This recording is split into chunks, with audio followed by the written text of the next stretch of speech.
That is for everybody who's been supporting me for a very long time. You guys and girls are god and goddesses of, well, the cosmos. I've been listening to some music, I've been doing my thing here on YouTube, uploading videos and all that, and, doing the 31 game ghoulish games thing, which I'm kind of falling behind on because I'm, going out doing stuff, living reality, and it sometimes bites you in the ass because when you come back to doing all this stuff here on the YouTubes, it becomes kind of, kind of thing. So I'm going to attach all of the 31 ghoulish games I've done, or sorry, the two latest ones up on this video, as well as the Worthy Universe, which I put so much effort into those. Well, not as much effort, but still pretty mediocre at best. Alright, so a lot of people have been asking me to, check out their channel. A lot of people have asked me to check out their content, and, I don't mind checking out people's content. That's what part of the experience of YouTube is. You go and check out people's channels, new and interesting, and you also tune into the old people that you are originally subscribed to. I try to, kind of go back up a little bit with it, because, if you do it too much, it'll become a habit, and the habit becomes so bad that you'll miss the original people you subscribe to in the first place. It becomes like whoring more than anything else. You got to realize who you really subscribe to here. You got to monitor your content here, what you're going to look at.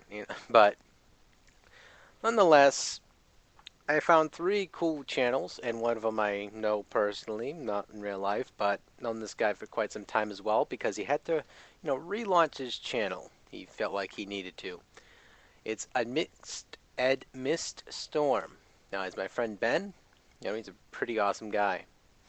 Also, before I do the other two shout-outs, guess I'm going to have to do one more as well, because, even though my brother shouts me out anyway every other day. Alright, he goes, my brother. He always wipes his nose, looks to the left or something. But anyway, my brother gave me something the other night. I think it was like 2 nights ago.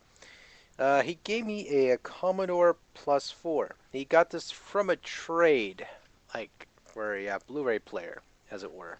He traded his existing Blu-ray player, and he got a couple Commodore systems. He got the Commodore 64. He kind of looked at this one, looked at the Commodore part. He said, you know what? I'll share some love. So he went out and he gave me this one. Now, of course, that's probably what my brother was excited to do. He wanted to, he was giving it to me. He's like, Daniel, open it up and, share it with everybody. Show everybody you have it. He's just like, no, he wasn't quite like that, but still. All right, here is the Commodore Plus 4. It's supposed to be more of the computer side of the Commodore. This thing was developed, a little bit before the Commodore 64. This thing is really more of a nostalgic collector's item than anything else. It does have pretty awesome games on there. I've found a couple. I keep searching it.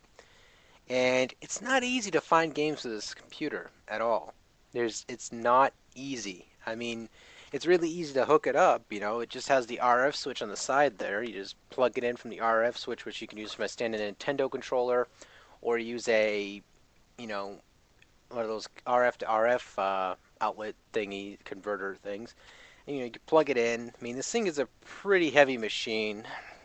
You can do some heavy lifting with this. I took out all the cords and all that, and I got them all set up in the back. So, they're already in the gaming closet. They're hooked up in the back. I'm losing my voice. Yeah, the system's pretty simplistic. It has word processing. It has its calculations. It has all this. He gave me this system along with the box as well. These don't go for too much on eBay at all, because I was trying to look for stuff on, the drives and all that, which is not the cassette player, which are not easy at all to get. I'm trying to, in the future, I'm planning to collect for this thing, because I'm already currently underway. I have this thought pattern of Sega CD. I got to get that one shipped to the person, and all that organized, and so I can get my Sega CD back because I'm getting a new one. The person's going to trade it in for me. This thing is, a very nice system. Has that very stiff keys a little bit. I felt the keys were kind of stiff, but if you're going to use this for a gaming computer, then you don't need the keyboard that much at all. You just plug into the ports, plug it in, bam, easy as pie. It's a really awesome game system though. It has a lot of good games on there, like close to about, I think it's good games on here, about 30 games on here, really good, supposedly. So, um, again, it's really not easy to make for this thing at all. So, I'll show you the box here real briefly. And this is the box. I'm gonna be having this in the gaming closet here. I'm gonna like stack it up in the back. And to tell you how old this thing is like date sold 1/22/85. That tells you the nostalgic principles behind this computer. It has graphics, file manager, spreadsheet, word processing, which I was playing around with the word processing. I have this little buzzing noise in the background. It's just because I need like a tuner to, channel it correctly. So, I mean, again, this is really a cool little computer. But it was a very very big commercial flop. It didn't do too well. That's the nostalgia behind this computer, is that it wasn't necessarily as memorable, or even just about 60% of the people who know about Commodore products don't really know too much about this computer, or the only thing they really care about is the Commodore 64 or the Amiga series, as MindWipe UK could probably tell you proudly.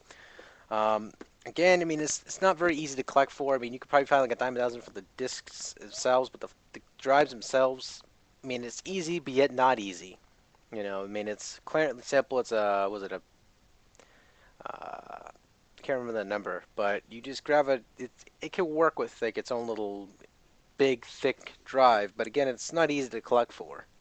Because it's like so many people will sell like lots of like their floppy disks, and the games are not really that good, and you just throw them in there, and you go, okay, that kind of look of what the hell. But again, it's a really cool system. I'd like to thank my brother again for handing it to me, and well, I'll take good care of it. Be nice for it. Be nice with my Atari 2600. All right, the next two shoutouts I'm going to give here is for two other YouTubers here on YouTube. Sweet and Tender 18. Definitely check them out. Awesome people. They just recently, said, dude, DanVanDam, you have an amazingly dirty room. I was like, no, he didn't say that at all. But definitely check them out though. TheAGames. I breathe a lot, don't I? Claycock. TheAGames basically he just started here on YouTube. He's a pretty cool channel, and he's been doing a lot of reviews recently as well. He's been up on here on YouTube. He only has 6 subscribers. Can you imagine that? That's murder. I think the guy needs more. Don't you agree? I mean, he busts his butt on here. He wiggles his butt cheeks, and yeah, I think he needs some more. Why don't you guys agree? I will have these guys on the video description down below or over here, because they make it random as all hell. But again, definitely check these guys out. They're very awesome people, and they deserve to be added to our gaming cult. Mm-hmm.